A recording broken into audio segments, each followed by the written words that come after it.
All right, I'm back. It's Eric from Project Echelon. Of course, my first attempt at Facebook Live ended with poor Wi-Fi connection and I got cut off. So now that imperfection is off the table, fantastic, let's get started. What I want to talk about today and a lot in the future is something that's really been beneficial to me, and that's emotional intelligence.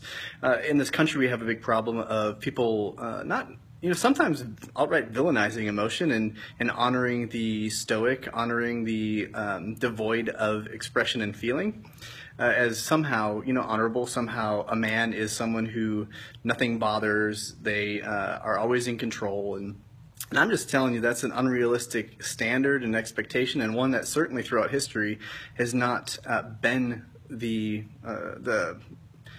standard. To be frank, a long time ago, people understood how to have emotions and how to have them healthily. I mean, sadness, fear, anger, which we'll talk about today, all those things were things that meant something, and they still do. So, let's take anger, right? The reason I'm choosing anger is because there seems to be a lot of anger expressed today, and rightfully so. A lot of people have a lot of feelings, and anger is never bad.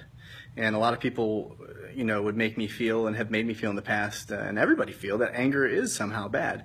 But anger is an emotion. It's nothing more, nothing less. It's neither good nor bad. It is simply an emotion. And all emotion is there for is to alert you to something, that something is going on. And anger, at its base root, is simply an emotion that tells you, hey, there was an expectation that you had, whether a good expectation, a realistic one, or not, but you had an expectation and it wasn't met. So now you're angry.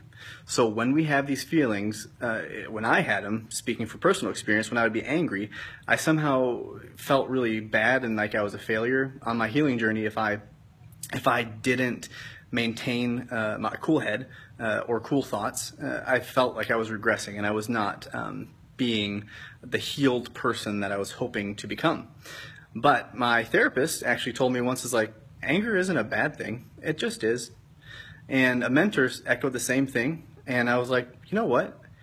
Next time I'm angry, I'm just going to be angry. This is not a big deal. Like, I am just going to let myself be angry because there's a reason that I'm feeling this anger. For instance, if you get cut off in traffic, for me, recently, one of the reasons I'm talking about anger now is because I've been struggling with it for the last couple days. Had a cold, and my daughter had a cold. Both kids had colds. There was no sleep. When I get sleep deprived, things tend to not make sense in my brain, and I tend to not handle my emotions very well. So I've been struggling with anger, and my expectation was that I would get a good night's sleep and that my, what is she now, 20-month-old daughter would let me do that. But if you're a parent, you know that's not a realistic expectation, but it was. So when that didn't happen, I was angry. And anger means unmet expectations. So what was my expectation? My daughter is not sleeping. So that's a feeling, not good or bad. It's just a reality. Now what happens is anger progresses into rage. And rage is simply the expression of anger. Now, this can be emotional, this can be, it can be physical, it can be how we treat somebody. It's rage, it's just the expression of anger. So what we do is we yell at people, we get cut off in traffic. Expectation was, I'm very important, you should not have done that, I have somewhere to go, and you have ruined that. My expectation has been not met, so now I'm going to move to rage, and I'm going to cut you off, I'm going to flip you the bird, I'm going to honk my horn, I'm going to tailgate you, I'm going to make your life a living hell for as long as I can because you did not meet my expectation. Now, that's not an appropriate reaction. Rage is where we go from good, not bad, to good or bad, to be honest. My rage sometimes expresses itself in yelling, and inappropriately so. There's a place for yelling and motivation and to encourage, to be passionate, because when you're passionate, it means you care. But when you're yelling to hurt out of a place of anger, that's rage that is not helpful. So what do we do with that? If we can be put on a seat of consciousness, if we can be aware going out the door that if I have anger, I'm not going to judge it. I'm going to sit with it. When I recognize it's there, I'm going to sit and say, what was my expectation? Is it realistic? Perhaps my expectation was I was talking, someone didn't give me the time to talk and cut me off and interrupted me. Totally valid to get angry at that. That is a simple basis of respect and people caring to listen to you, you know? So it's perfectly fine to be angry at that. You shouldn't judge yourself because someone didn't listen to you and someone interrupted you. But now we get the chance to rage, and how do we express that anger? If you're aware of it and you say, okay, what's the expectation? I expect people shouldn't talk when I'm talking, when I'm trying to share something very important. That wasn't met, so I'm angry. Fine. Should be. Why wouldn't I be angry? So what do? Do I yell at that person? Do I pout, get a poochy lip? Do I leave and just ruin the mood for everybody else? Or do I hit the person? Do I push them? What do I do? Or do I choose to be conscious of what happened and say, you know, I didn't really appreciate that you cut me off there. Like, I believe that it should be, you know, a basic matter of respect that you would have listened to me and talk. But do it in a way that's not aggressive to the person, but honor the feeling.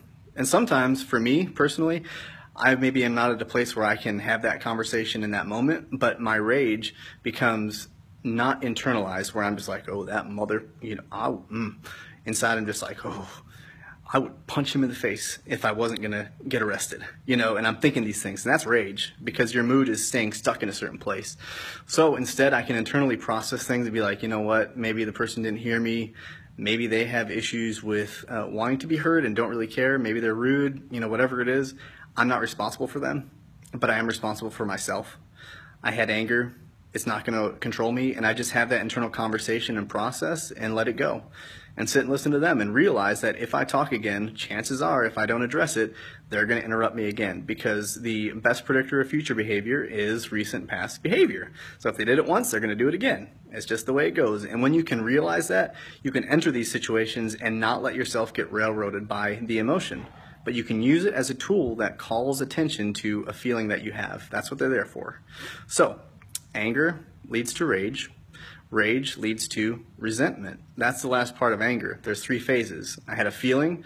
I'm going to express that feeling through physicality, through emotional isolation and well, inner expressions of anger, whether that's directed towards myself or towards somebody else. And then after that initial moment, we move to resentment. And that's where we choose, and we do choose this, believe it or not, we choose how long we hold on to something. And that might sound very odd, that it's not a choice, it just happens. But honestly, I've chosen, unbeknownst to myself, to hold on to things so long because I've replayed it and I've fed it over and over and over again, so it stays fresh in my mind. But if we don't feed it, hi girls, my daughter's come downstairs, so you want to see what we're doing here? Hey Ella, say hi to everybody on Facebook. We're talking about anger today. Do you ever get angry? Yeah. You do? So what do you do when you get angry? Sometimes I be cranky and yell sometimes. And when I do that, I just do this. Like that. Yeah. And when I do it, they just play me like this.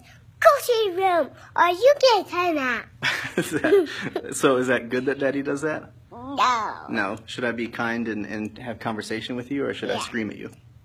No, don't scream at that little kid. Don't scream at the child. All right. Well, can I finish the video? I want to be in it. You are in it. How about I be in it next and you be in it first? Okay. You go sit on the couch and I will keep talking for just a. We're gonna play farm. Okay. Do you want me to move out of here so you guys can play? Yeah. All right. All right. So, real life example of an expectation that could have been unmet. I could have had the expectation that no one was going to interrupt me on this video and it was going to go perfect and everyone was going to have their minds blown and I was going to change the world. But I didn't think that was very realistic, and I knew I had kids in the house that were playing, and chances are they're going to eventually come down and say hi. So what do? I see it coming. Do I rage and say, get back upstairs right now? Or do I say, here they are. Let's just embrace it and whatever. This doesn't have to be perfect. Now, as I was talking about resentment, we have the choice to hold on to things. And certain people, myself included, you know, we go to combat and things happen and we have anger and we have rage towards certain people. We can even have hate. There's certainly enough hate in the world to go around. But hate comes from a place of resentment that we continue to hate. We continue to not address the expectation that we had that a certain group of people would behave in a certain way, even in combat. I mean, it's one of the most inconsistent places in the world is in a combat situation, but we can maybe think that people should behave and fight in combat in a certain way, and unfortunately that's just not realistic. Hello! The rest of the family is in here. Hi, girls. Here comes Ella again. You have anything else to add about war? So should I finish the video or should we take a break? I think we should do it together. We should do it together. Okay, let's try. Oh, Ava. Hey. All right, so in anger, you can process it mentally or you can just look at her or her and just be happy. That's one of your choices. All right, girls, I need to be in this at some point. Okay, so resentment. We move to resentment, and we can choose to hold on to things forever. We can choose to feed it, and that's the reality is that we feed it with thought, with time in our brain. We sit and we focus on it, and I go to bed at night, and I say, my mind is not restful because I'm thinking about guy X who cut me off and the things that I wanted to do to him when he cut me off. And that's called feeding it. And we just rehearse it and we replay it, and we always put ourselves as the victim of a terrible situation, and we feed it over and over again, and we don't ever do anything else with it. And that's where it gets really unhealthy. And I've done it for years. I know people have done it for years, and I'm not excusing and saying you weren't the victim.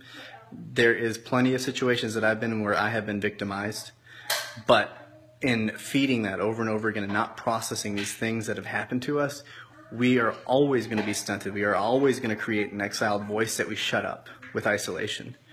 If we don't bring these things when they bubble, and they bubble up sometimes through anger, we feel we're reminded of a situation, and we get this feeling of anger, and we feed it with anger, and then we stuff it away. But when those things come up, it's our opportunity, if we understand emotional intelligence and what those feelings are, and we're in a safe place, that we can have those feelings. I'm certainly not saying you can do it wherever you want. Like, these are things that when you go into those dark places, when they bubble up, you need to be in a safe environment. You have to have a support network. If it's simple as a traffic, someone cut you off, like, you can have that right in the car and just say, like, honey, I'm having a very strong emotion right now. So I feel like that person did this on purpose. And then she can say, well, that wasn't how I perceived it at all. And you can have all of these conversations, right? And that's good. But some intense feelings of anger can actually come from a very deep, dark place. And I would guarantee you that most of us have those deep, dark places, those hurts. But we live in a country and in a culture that does not honor the digging. It does not honor going to those dark places. It honors, instead, having a huge stockpile of these unresolved emotions, whether they're anger, sadness, hurt, whatever.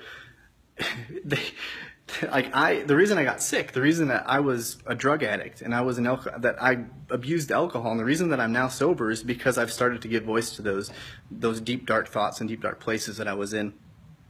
So begin to see emotions, all of them. And I hope to do a series of videos if this goes well and this resonates with people. Do a series of videos on emotion, each one. Tell me what emotions you want to talk about, and I can talk. Any emotion you can think of, it has a purpose. And sometimes we don't think so because we've been told to not feel.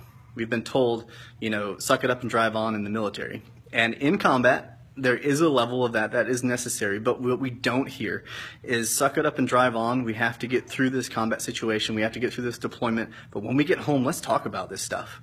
We have to.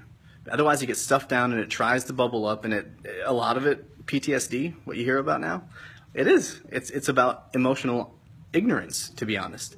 We don't know how to process these things because we were told not to. We were never told how to. So it's not about being touchy-feely. It's not about being safe space where you can't have conflict and you can't be told that you've messed up and be rebuked and all these things. You have to be okay with that. But what we get into is this emotionally stifled world where we think millennials are these wussies or they are too feely, they're too entitled, and what do? We berate them. And honestly, when we berate them for being entitled and for being too sensitive, a lot of times we're projecting, because we actually, at some level, deep down inside, wish we could be as emotional as some of these people that we've seen as examples, extreme examples. There are extremes to both sides, but I really believe that these feelings of anger that come out and these rage that gets put towards the millennial generation and their sensitivity, I believe that it comes from a place of desperate crying for the previous generations, because they wish that they understood how to have those emotions. General Patton, there was this famous story where he had gone into the hospital overseas in, I forget where, Germany? But anyway, he had talked to all of the wounded veterans that were in this hospital during the war, and was encouraging them. And then he came to someone who had shell shock. That's what they called PTSD at the time. And he said, "What are you in for?" And then he said, "I'm here for shell shock." And he smacked him in the face and told him to get out of the hospital and get back on the field of combat.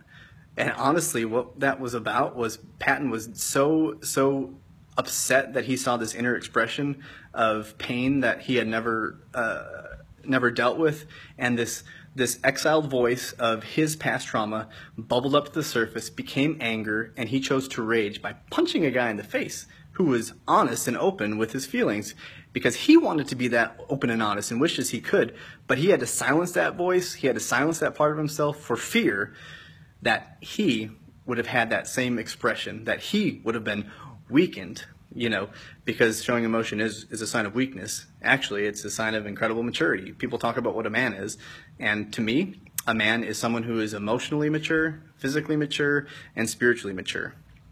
That's what a man is. And a lot of us end up with, 1/3, 2/3 of that puzzle, and the emotionally mature part never gets realized. So I'm hoping that this has been helpful. Any comments that you would have, please don't feel afraid to share them here so I can address them in another video. And I hope that this is going to be something that will benefit you, and you can put some of these tools into practice. Practically speaking right now, think about every time you get angry in the future. You don't have to be victorious over the anger. You don't have to do this perfect. God knows I don't do it perfect. The last 3 days have been a perfect example of that. I have been angry, I have raged, and I have not liked myself for it. But I'm aware of it. So if you can do the change just this week, this coming week, every time you get angry, just remind yourself, take an inventory, introspect. Don't project, introspect. Don't put your feelings out on anybody else in that moment.